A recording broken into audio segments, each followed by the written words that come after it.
শ্রীনিবাসনের পদক্ষেপ নেবার একমাত্র হচ্ছে ঘরের মধ্যে ঢুকে মুখ ঢেকে শুয়ে থাকা, দরজা বন্ধ করে, যার দরজা জানলা বন্ধ করে। তাছাড়া আর কোনো পদক্ষেপ ওর কাছে আছে বলে তো মনে হয় না। ক্রিকেটটাকে তো শেষ হয়েছে, ক্রিকেটে বিসিসিআই এর বদনাম হয়ে সবই হয়েছে, এবং সুপ্রিম কোর্টের ধাক্কাটা তো ভবিতব্য ছিলই।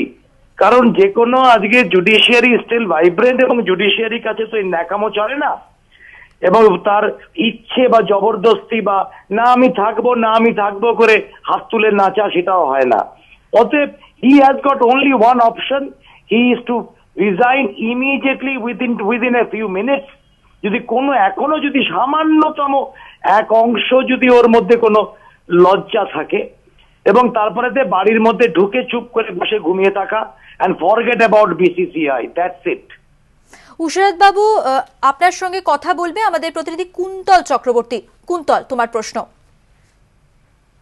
উশারত, একটাই প্রশ্ন জিজ্ঞেস করবো যে এখনো আসাম ক্রিকেট অ্যাসোসিয়েশনের যিনি মেম্বার, নিলয় দত্ত, যিনি একটা প্যারালাল রিপোর্ট জমা করেছিলেন, তিনি এখনো কি করে বলে যাচ্ছেন যে সুপ্রিম কোর্ট এই বিষয়ে কোনো রায় দিতে পারেন না?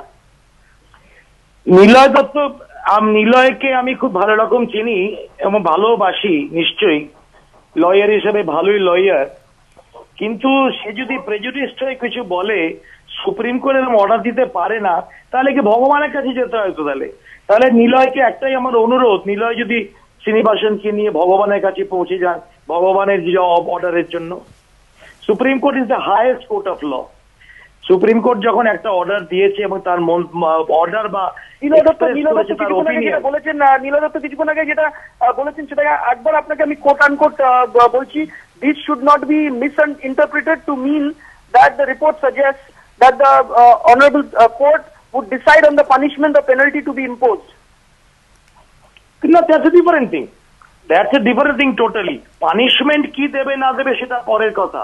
সুপ্রিম কোর্ট যেটা আমি দেখলাম বলেছে যে for the purpose of transparent and correct inquiry he should step down. That's it. So শ্রীনিবাসনের সঙ্গে তো স্টেপ ডাউনের সঙ্গে পানিশমেন্টের প্রশ্ন অ্যারেজ করছেন। It is not a punishment. আজকে যখন তার জামাই ইনভলভ, তার company involve, how he can remain in the office? তার মানে তার inquiry cannot be neutral, cannot be proper, cannot be just. অতএব নিলয় দত্ত কথা ঘোরাবার চেষ্টা করলে তো হয় না। He must. একটা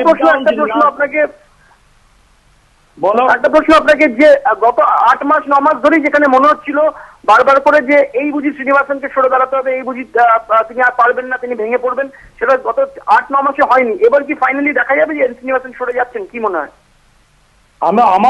আমার যেটুকু মনে হচ্ছে এবং যা হওয়া উচিত আইনের চোখে, এবং আমরা যেটা বলি principal of equity and fair play, তাতে একটাই জিনিস হওয়া উচিত, সেটা হচ্ছে সুপ্রিম কোর্ট যদি এর মধ্যে শ্রীনিবাসন এখনই এর মধ্যে রেজিগনেশন দিয়ে না বেরিয়ে যায়, না স্টেপ ডাউন করে, তাহলে সুপ্রিম কোর্ট পরশুদিন ওকে ঘাট ধাক্কা দিয়ে বার করে দেবে।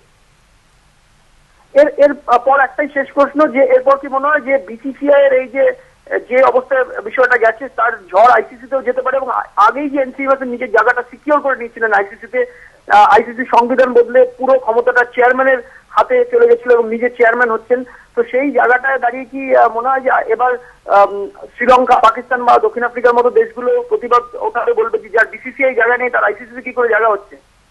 যার যদি কোনো মেরুদণ্ড থাকে, যদি একটু মেরুদণ্ডের একটা অংশ যদি থাকে, শ্রীনিবাসন আইসিসির ধারে কাছে যাবে না। আর না হলে যদি টাকা দিয়ে তো সবকিছু কেনা যায় আজকালকার দিনে, অবশ্যই সেটা আলাদা কথা, টাকার লোভ দেখিয়ে অনেক কিছু হয়, আমি তার মধ্যে যাচ্ছি না। কিন্তু ক্রিকেটটা is a game of sports. সেই স্পোর্টস যদি ঠিক মতো রাখতে হয়, তাহলে শ্রীনিবাসনের এখন পৃথিবীর কোনো ক্রিকেটের কোনো জায়গায় অংশ নেওয়া প্রশ্ন অ্যারাইজ করে না। ইভেন বাড়ির পাড়া ক্রিকেটেও যেন শ্রীনিবাসন না থাকে, that should be the proper way of functioning.